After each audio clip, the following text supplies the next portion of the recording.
everyone, it's Rose Webster. I haven't done a video for a long time, and so I thought it was nice to have an update. This is Littles, and she wants down, so I'll let her down.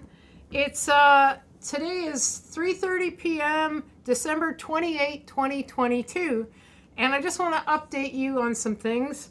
Let's see now. December 12th, 2022, I needed a course of antibiotics, clindamycin, for 1 week, okay? For 1 week, because I had a swollen lymph node in my, I guess, inguinal area, if you want to call it correctly.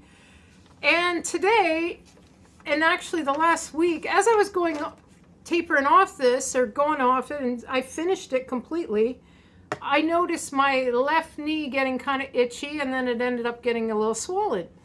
So it got to the point where it swelled up so much I couldn't really bend it. So I rest, ice, compress, elevate for a few days. It went down a bit, but maybe not as much as I'd like, or I wasn't sure I was on the right track. So I went to a walk-in clinic beside this pharmacy, which is great because as soon as they could get rid of masks, they did. And I was really proud of them for telling me that. And so I go to a walk-in clinic, and there's a man there who had a mask on. He's a doctor, and he tells me right away he's had 47 years in medicine.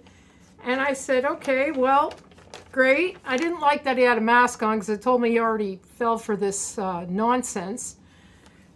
And I proceeded to tell him that, give him a paper from the Arthritis Foundation and also from a rheumatology journal, concomitant septic and gouty arthritis, and an analysis of 30 cases. Okay, I'll put that up on my one corner or the other when I do this. And here's the deal. He wouldn't even look at it. He said, I'm not looking at anything printed from Google, and he put it down. And then I proceeded to tell him I worked SARS 2003.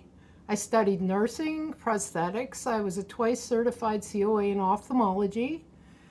And he said, I've been in medicine 47 years. And I said, I don't care.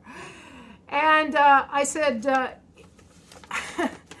I think I just need an antibiotic for longer. And I'll tell you why. According to this paper, this study, it's not just off Google printed. Most patients had long-standing disease and subcutaneous tophi. Subcutaneous tophi rupture with secondary wound infection is the most common route of infection. Causative microorganisms were Staphylococcus aureus, 16 cases, 7 of whom are, anyway, Streptococcus, Pediococcus, and gram-negative bacilli, 9 cases. Yes, it's not a lot of study cases, but this went from 1987 to 2001. We collected 30 hospitalized cases with concomitant septic arthritis and gouty arthritis from 1987 to 2001. That was when medicine was done correctly. And we have a history of gout in my family. And in my father's case, antibiotics for a few months cured his. I've only been on this a week. I'm pretty well cured. I think my knee will be okay. If it's not, I'll find someone who's willing to give me a little longer course of antibiotic, because that's probably all I need. And the conclusions were septic arthritis coexists with gout, presented a diagnostic difficulty. And early diagnosis requires a high level of suspicion. Prompt aspiration and analysis of synovial fluid is important, regardless of absence of fever or leukocytosis. Now, the thing I know about prosthetics is that every time you poke into the knee doing this arthroscopic stuff, what we've figured out over the course of 30 years is that 90% of the time you make things worse. And I even know that. And my knee's getting better, so I probably won't bother taking anything. I'll just go along with rest, ice, compress, elevate, and see how it goes.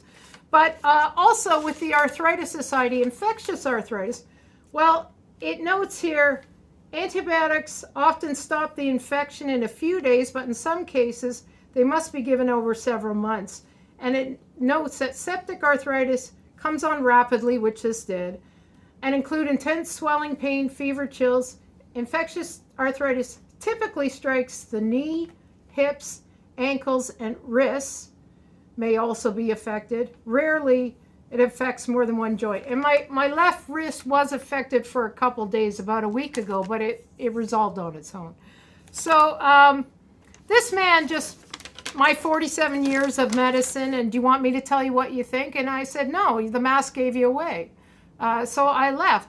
But just before that happened, he turned to my husband and gave him a look like, well, what do you think? And my husband said, oh, I agree with her.